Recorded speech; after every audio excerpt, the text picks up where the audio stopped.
was the full beans, guys. That was the full beans.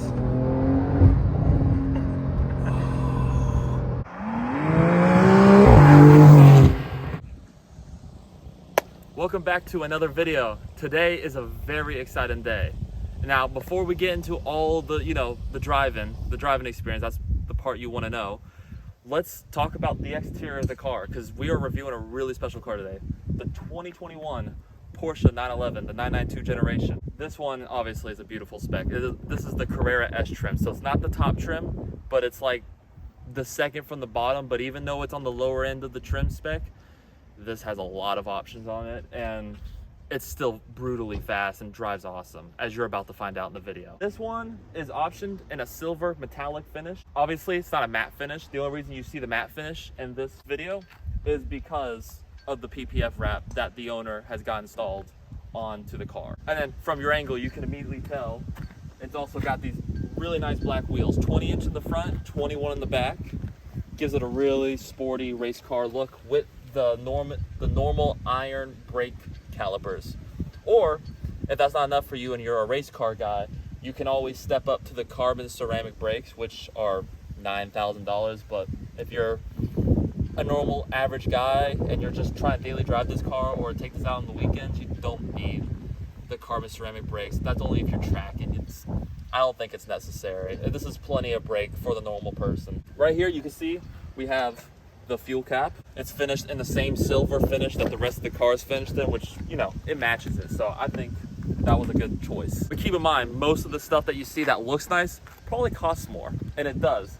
It's got these nice side skirts that run across the side of the car. And as you can tell in the shot, there is this wing that is an upcharge that comes with the side skirts, the wing, and that's an additional $7,000 if you want to cough that up. But I think if you have the money, you might want to go for it, because it really does set the car off in a really nice way. We also have the Sport Chrono package, which gives you these dual tip blacked out sport exhausts, which makes the car sound a lot louder than stock. That's for another $6,000. Then you got the blacked out, all the blacked out stuff, all the blacked out trim. The 911 Carrera S blacked out, the Porsche logo blacked out. Again, that's part of the Sport Chrono package. It blacks everything out and gives you the sport exhaust. Makes everything feel good, very sporty. And now, as you can tell from the rear end, that this is a 911. You can tell that it's a 911 by the taillights.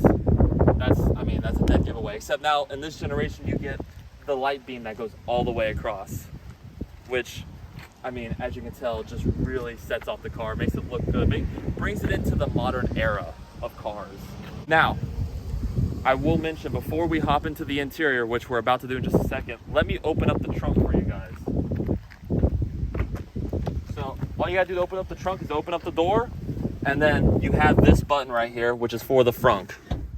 And you just click it, and then all we gotta do is walk around. There's a red little lever. It's hard to see from your angle, but I'm looking at it right now. There's a red lever. All you do is flick it, and then you open it up. And as you can tell, you have a lot of front trunk space for a front, that is. It's very deep. I can almost fit my whole arm in there. So you can definitely put a suitcase in there, a smaller suitcase at bare minimum, and you can definitely take this out on a weekend road trip with your girl or whoever you're going on a weekend trip with. You can also see the actual silver. It's a gloss finish. So, it's a reminder that this is a gloss finish silver. And all you do to close is just click it in place, and you're good to go. I would show you the engine, but you can't see the engine. I can open up the spoiler, and it just shows you two fans, and it says Carrera, Porsche 911. It's just for show.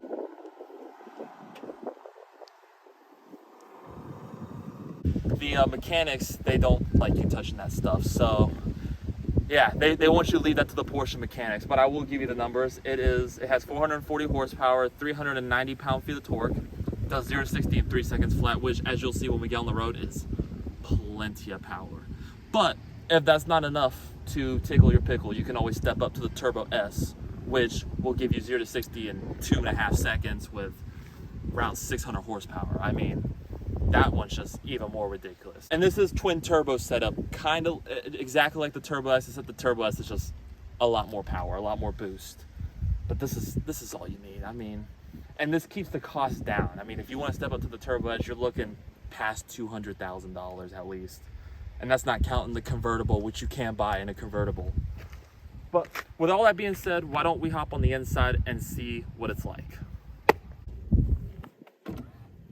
All right, guys, we are inside the Porsche 911.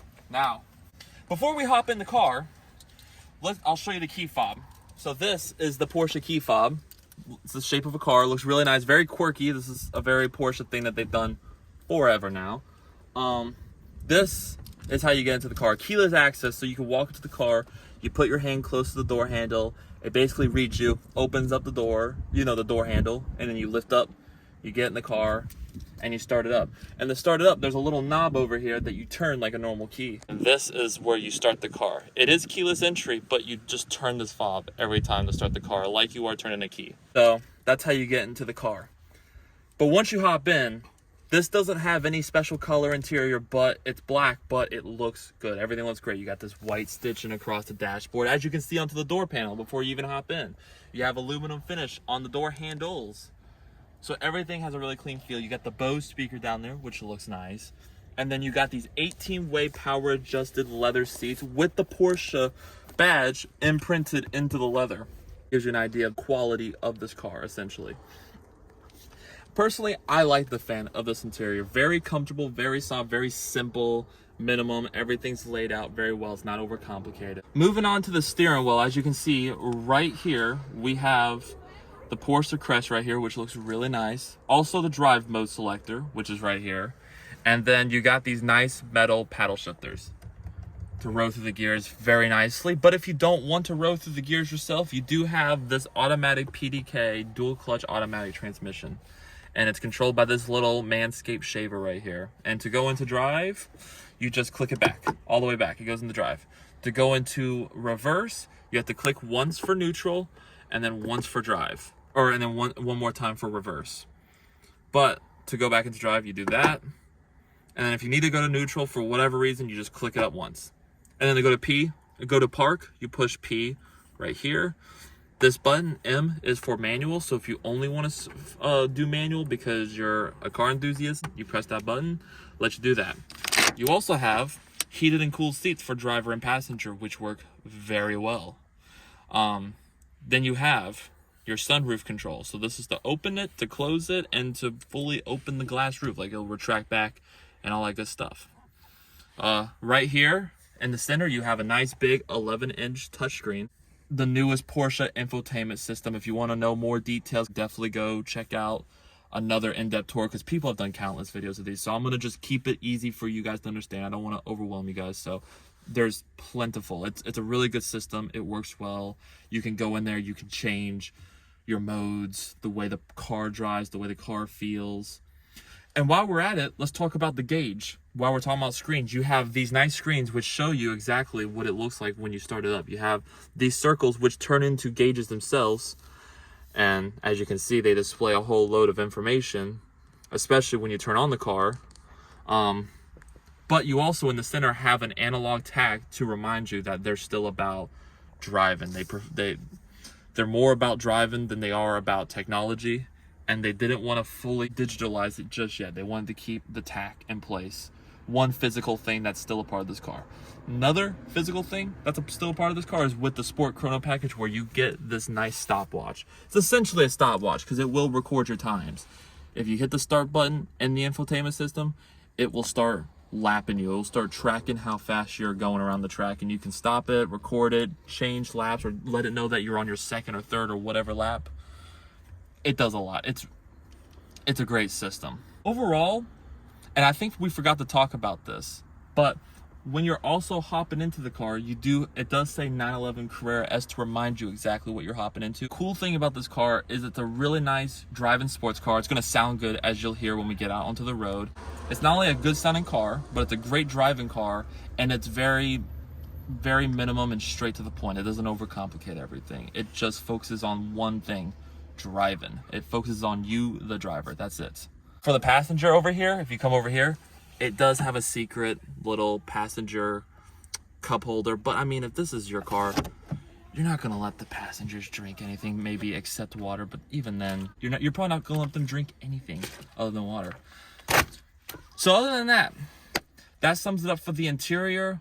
Let's get to the part that you guys have all been waiting for. Let's get into the driving aspect and see how the new 992 Porsche 911 Carrera S drives.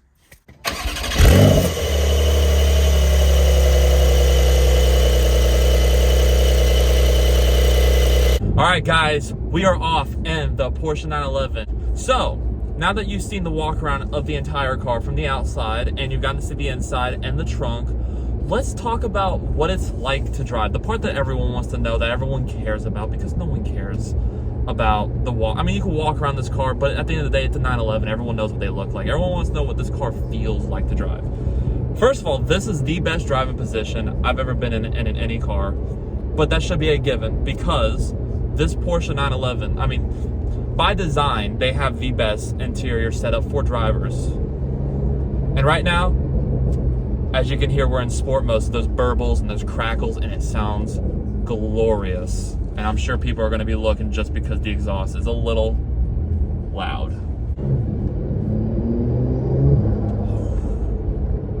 Ooh. If I get a little quiet throughout these videos, just be aware because I'm just enjoying the sound. It's something I'm definitely not used to right now. Wow.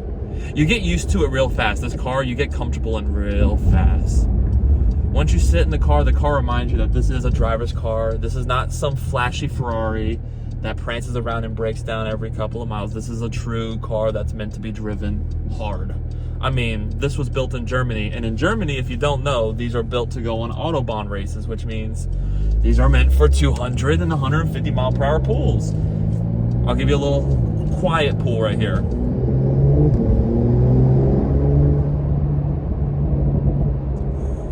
And you can hear the burbles. And the cool thing about this car is if you don't want to shift, the PDK, it knows what you want to do. It shifts faster than you half the time.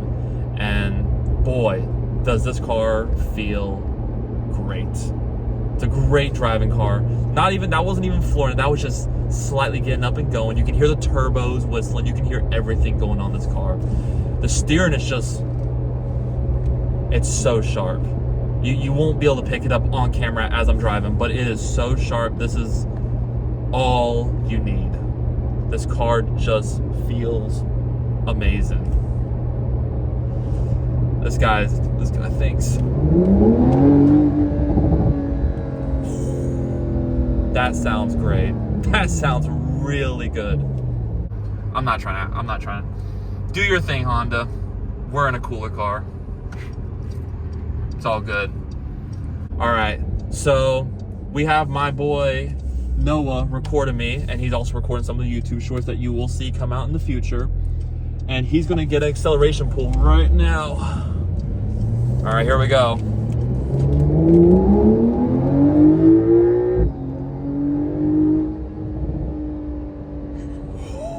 That was the full beans, guys.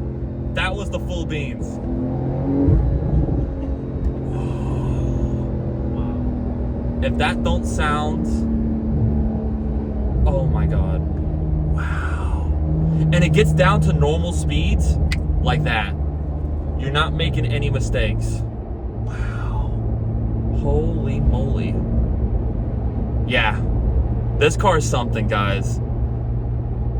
I'm a little speechless, guys. Hold on, my brain's processing what I just did right there. This is not even the fastest car. You don't need the Turbo S. Unless you just want to blow another $100,000, which there's no point. This is all you need. This is all you need. All right, sorry.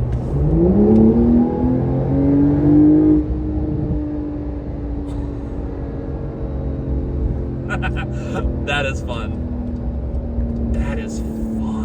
And by the way, I'm in sport mode right now, so it's got the burbles, the pops, the drama, all of that good stuff. Man.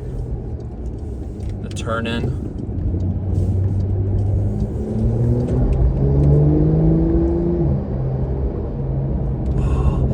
I turned on, I'm using the paddle shifters right now.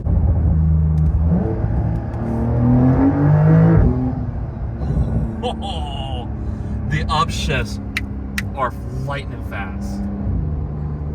fighting it fast. By the way, another cool trick about this car that the owner of this car taught me is you don't have to click the M button to go in the manual. You don't have to. What you can do is you could be in drive and just click the paddles, let the car know you want to shift a little bit yourself. But if you don't feel comfortable, you know, shifting it yourself, you could just stop shifting and the car will recognize that you're done shifting and it will go back to automatic on its own. Like, it reads your mind. This transmission is the best in the business. Very reliable, very quick to shift, very good for what it does. And yeah, like, okay, so right now I'm not flooring it. As you can tell, this car is a comfortable cruiser. It feels like a luxury car when you're not driving it hard. And then when you get on it, it changes its mind. It turns into a different person entirely. This car's got dual personalities, which I love that. And this is why a lot of people love daily driving these cars, because you don't have to be a hooligan in this car. You can just drive it normally, and it drives like a luxury car. It's got comfortable seats, very supportive. It quiets down when you turn off the exhaust, and it feels good. But this car is so tempts you to want to go fast. It so tempts you. This is a dream car for a lot of people, and man, if you've never driven a Porsche, you can't knock it till you try it. You really can't knock it till you try it. It's not super insane looking, but it's not about the looks, it's about the driving experience. It's for the car enthusiasts who have already had the Lamborghinis, the Ferraris, but they want something under the radar that they can get away with, something that they can just go, they want to go fast without turning a shit ton of heads. And this car does that with wonders so easily. And as you'll see from the outside clips, this car sounds awesome from the outside. I don't usually get this way in my videos, but I'm honestly at a loss of words because I just want to enjoy the car. It drives so good that I know I'm recording this for a review, but it's almost like I don't want to talk. I just want to drive. And I forget that I'm reviewing. It's really good. It's one of the best driving cars I've driven so far. It really is. And this is the best car I've ever reviewed so far. And hopefully we'll review way more nicer cars than this in the future. One more 0 to 60 launch right here because we're at a stop sign. So, put your foot on the brake.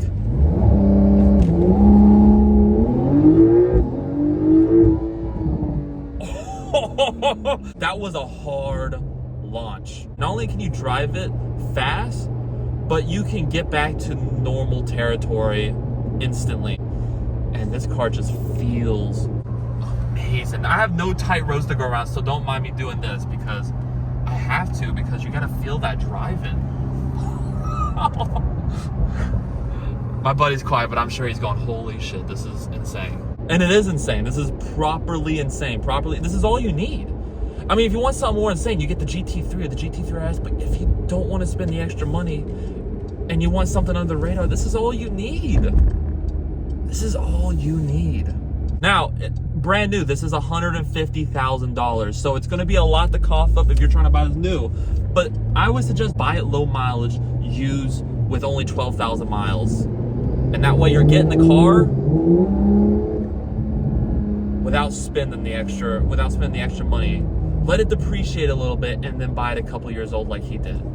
If I had to guess how much he got this for, with how they are on the market, you can get them now for this one $110,000 to $115,000 used, which is, I know, still a lot of money. I'm very aware of that. I'm not going to sit here and pretend it's not.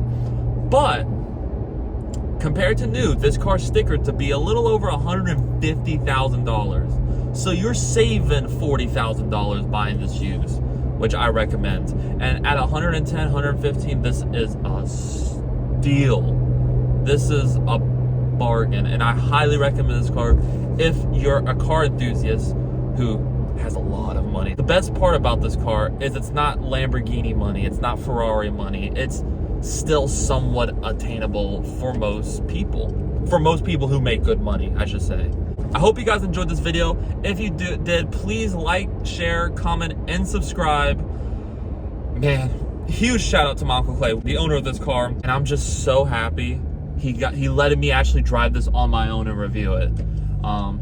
So for all the future dealerships, you don't have to worry. I've driven a $150,000 car and we've succeeded. I hope to do more reviews like this in the near future. Like always, I will see you guys in another video. Peace out.